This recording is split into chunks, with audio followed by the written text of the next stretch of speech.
Hey, how you doing? This is Adam Post. Okay, so Bud Light has now officially, we've seen it reported before. I've covered this even going back a year ago, but they've officially lost their number one spot in bars and restaurants on tap. This is to say they've lost a lot of taps throughout the country. This is not something they can get back. This is permanent damage from the ridiculous Dylan Mulvaney promotion.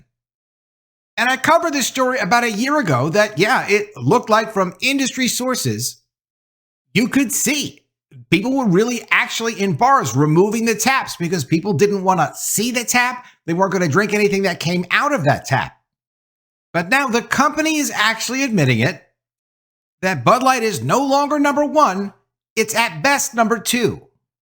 This company actually owns multiple brands. So Bud Light getting this badly hurt doesn't put the company out of business, but it makes them lose a multi-billion-dollar brand's number one status.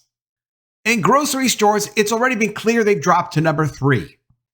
And in another piece of news on this story, officially, Alyssa Heinerschied, who was the vice president in charge of Bud Light, in charge of this marketing promotion that introduced the world to Dylan Mulvaney destroying a brand, has now, according to her LinkedIn, left the company. In fact, she's admitted to having left the company all the way back now in November 2023. So if you're looking for someone to manage a major consumer brand, maybe you'd be interested in her. But I would say be very careful and make sure you get a good explanation first as to why she destroyed a billion-dollar brand for really no good reason without first testing that this was something that consumers would accept, because they already had a built-in base that was never going to go for this. If she had done even a tiny bit of testing, she would have found out that this is not something her regular consumers would have put up with, or her regular distributors. She wouldn't even have to go and ask the consumers. She could have just asked the independent distributors, are you guys okay with this? We're thinking of going in this direction. And they would have said what they said, which was no. Coming from CNN Business, more bad news for Bud Light. And also from CNN Business, Bud Light loses more ground, slipping to number 3 in America. And on LinkedIn, and there's no reason to contact Alyssa Heinerschied. She doesn't need to hear it from me. She doesn't need to hear it from you. But on her LinkedIn, it does explain that she's an experienced general manager in consumer business looking for a job because she has not worked anywhere since November 2023. And that was at Anheuser-Busch InBev, the owner of Bud Light. And you know, CNN didn't want to have to admit this one. It's the end of an era for Bud Light. The beleaguered brand is no longer the most popular beer on tap at bars. And that also includes restaurants. It also includes concessions, sports stadiums, anywhere that they're selling beer on tap. That's what it includes. Another Anheuser-Busch InBev beer, Michelob Ultra, has surpassed Bud Light in its share of U.S. draft lines, marking an end to several decades of dominance. Bud Light was first introduced in 1982. They blew up a brand that lasted for decades by trying to change what the brand is about. When you change what the brand is about, especially you do it in a radical way like this, of course there isn't going to be any success with your existing customers because this is not what they want to identify themselves with. And as far as new people go, you'd need to do a lot of marketing to introduce something as a new brand. Also, it had baggage from being associated as a general everybody drinks this kind of beer brand. Not the Dylan Mulvaney trendy with like 1% of the population kind of brand. This massive loss is documented by Draftline Technologies, a company that monitors more than 1 million tap lines. For many years, Bud Light was the biggest beer in draft share ahead of its growing sister brand Michelob Ultra. The gap started closing in the middle of last year, following a Bud Light boycott sparked by a one-off sponsored Instagram post featuring transgender influencer Dylan Mulvaney. It's actually not true, but I've probably spent more time on this story than the person writing this story. Dylan Mulvaney had done a Bud Light promotion in February of that same year before the April promotion. Didn't get the same coverage that the April promotion got. And the thing about the April promotion and Alyssa Heinerschied is this. I don't know what her relationship was at the company. I know they put her on leave a few weeks after the promotion blew up and it became an absolute disaster. she wasn't really responding to the public when the public had concerns about why are we seeing a can with Dylan Mulvaney's face on the can. And it wasn't the first time that Bud Light has made promotional cans. It's a normal thing in the industry and in a lot of industries. But when there was a confusion with the public as to what are you trying to make Dylan Mulvaney like the new it girl for Bud Light or something like that? Because we're not cool with that in terms of the public. So the public didn't know what was going on. The distributors, independent distributors, privately owned, did not know what was going on. They really didn't get information from Bud Light. That was Alyssa Heinersheet's job while she was there. Now, maybe her bosses told her, look, don't say anything about this. Just let it blow over. Do not say anything. Well, if that's what they told her, it was the wrong thing to do. Maybe she had to do what they told her to do. We don't really know. She has not taken interviews. She has not discussed this, but she hadn't left the company. So there should have been some messaging coming out of the company saying, hey, look, at the very least, this was a gift made for Dylan Mulvaney. We're never going to put this out as a national can. But they needed to respond because they owed an explanation to their customers who, in some cases, had been buying the beer since 1982. Not me, but other people have. When you take people's money, you have an obligation beyond just like the sale.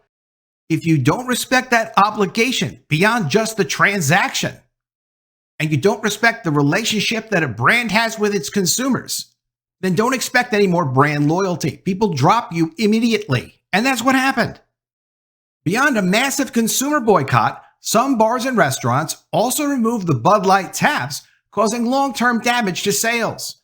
Because once the taps are out, they ain't coming back in so easily. There has to be demand for them to come back. So as they lose taps, they're not getting those back. There's no promotion they could do. It's not like putting out extra cans or bottles like you could do in a grocery store, which also didn't work for them. They did everything they could. They gave it away. None of that stuff worked. Since then, Michelob Ultra has gained in draft availability, surpassing Bud Light in November and continuing to grow in December, according to draft lines. Well, Michelob Ultra has been on a path to surpass Bud Light as the #1 brand on draft in total taps for a number of years, according to Jennifer Hawk, founder of Draft Lines. Well, the rise of Michelob Ultra as the leader by number of tap handles on draft reflects shifting consumer preferences. Well, yes, because if consumers won't buy those items that are on tap, they want items that they will buy, things that they're interested in, that they prefer, which now is not Bud Light. Well, we're proud to have the top 2 beers on draft in the U.S. in Michelob Ultra and Bud Light, and by our data, Bud Light is more than 30% bigger than the next closest draft competitor, according to Anheuser-Busch InBev. Well, okay, but yeah, you're not #1 anymore, and you can quote whatever you want to quote with your data and take whatever sampling of data that you want to take, but they've never actually admitted before that Bud Light lost its #1 spot on taps, and now that's final. It's still another blow to Bud Light, which sunk to 3rd place in sales at grocery and convenience stores during the summer. #1 is Modelo Especial, made by rival Constellation Brands, followed by Michelob Ultra. In year-to-date sales through November 3rd, Michelob Ultra continues to be Anheuser-Busch InBev's biggest beer in terms of sales at retailers, growing 4%, while Bud Light sales plunged 13%, according to Circana data obtained by Brewbound. However, if you go into your local supermarket or your local convenience store and you go look at the displays, you will see there's less Bud Light there than there used to be, and it's still pretty much all stacked up, except maybe for one case here or one case there. It's a hugely diminished brand in stores, and there's really no way that they're off 13% unless they're off 13% nationally compared to when the numbers were already down, say a year ago, which they were down badly then. It's really a disaster for them. They never should have done this, but even when they made the mistake with Dylan Mulvaney, they should have responded to the public. Don't respond, people always assume the worst. But the narrative is this: it was inevitable that Bud Light would lose its spot. The change was inevitable, said Brian Roth, an analyst for Feel Goods Company, as Bud Light sales at both bars and retailers steadily declined for the past several years. But they did have #1, and now they don't have #1. And it came after their promotion, so that's what caused it. Michelob Ultra hasn't risen simply because Bud Light has fallen. Rather, in recent years, Anheuser-Busch InBev has pumped more marketing money to attract health-conscious drinkers seeking a more appealing low-carb beer. They also spent millions upon millions of dollars trying to build back the Bud Light brand. But as I covered recently in another video on this, all of the industry reporting was that all of the advertising they were doing just was not working. It was not breaking through. People were not giving the brand a chance. The Anheuser-Busch people recognized that and they stopped pouring money into the Bud Light brand. They know it's damaged and it's not bouncing back. But for the past decade, Bud Light has increasingly been seen as just a light beer. Michelob Ultra, meanwhile, carries ideas of aspiration, activity, and personality in ways Bud Light simply doesn't. Roth, who also edits an alcohol beverage newsletter, told CNN, quote, Michelob Ultra has an ability to appeal to anyone, while Bud Light has found it harder to maintain loyal drinkers. How could they have found it harder to maintain loyal drinkers? I think we all know by now. Michelob Ultra also raised its profile with splashy sports sponsorships, including Team USA for the Olympics, plus several soccer tournaments and leagues, including Major League Soccer, Copa America, and the revamped FIFA Club World Cup. Its portfolio will expand next year with the release of a non-alcoholic version. Bud Light, meanwhile, has pivoted its marketing efforts to win back conservative drinkers. The brand became the official beer of the UFC late last year and has maintained its large advertising presence during college and professional football games, as well as its sponsorship of country music festivals. But Bud Light has been anchored on its tagline of easy to enjoy, but in reality, Michelob Ultra has held that mantle for some time. And the best possible news for Anheuser-Busch? Well, the company's most recent earnings report shows that beer volumes in North America, its largest market, were flat. So they didn't go down and they didn't go up, but at least they didn't go down. That's an improvement from an 18% decline it reported a year earlier, largely because of growth from Michelob Ultra and Busch Light. These companies need to be focused not on pushing a social agenda. They need to be focused on how do we make products that people are interested in? How do we build on our existing brands? And if you have a brand opportunity and you say, hey, look, there's a market there, we're not serving it. There are all kinds of people like Dylan Mulvaney running around, at least a couple of hundred, or maybe there's a couple million, I don't know. But however many there are, and it doesn't seem like all that many, if you want to target that market, you can make a brand specifically for that. They could have even done some version of Bud Light specifically for that, and probably people wouldn't care. It's when they took the mainline brand and tried to convert it into something like that, and people said, hey, wait a minute, I don't want to be seen drinking that if that's what it's going to mean now socially, and that's what destroyed these people. And in one more detail about expertise, Alyssa Gordon-Heinerscheid, who made the decision to move ahead with this Bud Light promotion with Dylan Mulvaney, knew what she was doing. And it's an unusual thing because she did know the customer base. She didn't just get dropped in out of college. She was at the company for 9 years. Yes, she was the vice president in charge of Bud Light. But before that, she was vice president of draft line and digital marketing. This is at Bud Light. And when you're doing marketing, one of the things you're normally doing is looking at results. At some point, you might get promoted to a position where no one's going to question what you're doing. You get to make big decisions and no one looks at your homework and says, okay, well, what's your basis for this decision? Are you sure it's a good idea? Prove it to me in the numbers that this is a viable or a good idea. That doesn't happen at the level that Ms. Heinerscheid got herself up to at Bud Light. She was allowed to make her own decisions at that point. But she was in marketing positions for Bud Light, specifically for Bud Light, for years. She knew what those customers wanted. She knew what those customers found acceptable and not acceptable. So why not just play to what they want and what's acceptable? She was a vice president for direct-to-consumer marketing. You can't get much more information than marketing direct-to-consumer. You look exactly at who is our consumer, who is our customer. If you want to target another kind of consumer, you can always do that.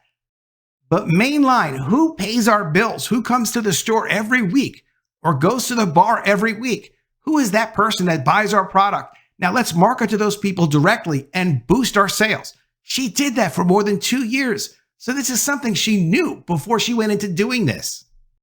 She was a senior director for Bud Light Communications. Communications is not just a one-way thing. It's a two-way thing. She knew the brand. So it's almost impossible for me to look at this and say, where did she go so wrong? And prior to all that experience at Bud Light, associate brand manager for Listerine, okay, it's a product, it's a single product, but Johnson & Johnson's an important company. Listerine's an important brand. She knows marketing, but she made a political choice or she made a massive mistake. She didn't correct the mistake once the mistake was made. We all make mistakes. That's a normal thing, but you have to respond when the place is on fire, when the phone is ringing off the hook. What's going on? What's going on? What's going on? The company took weeks to give any kind of a response. And what they could have done at the very least is explain that Dylan Mulvaney's face on that can was not part of a national promotion. It was a gift to Dylan Mulvaney, just so that that was at least clarified. That would have taken a lot of the fire and the heat out of the response. But instead, they chose not to respond. And then they ruined the brand. Let me know what you think of all this in the comments below. Always love to see your ideas. Please be sure you are subscribed to the channel. Click the bell for notifications and give me a thumbs up. And I'll see you again soon with another story. And if I don't see you, I will miss you.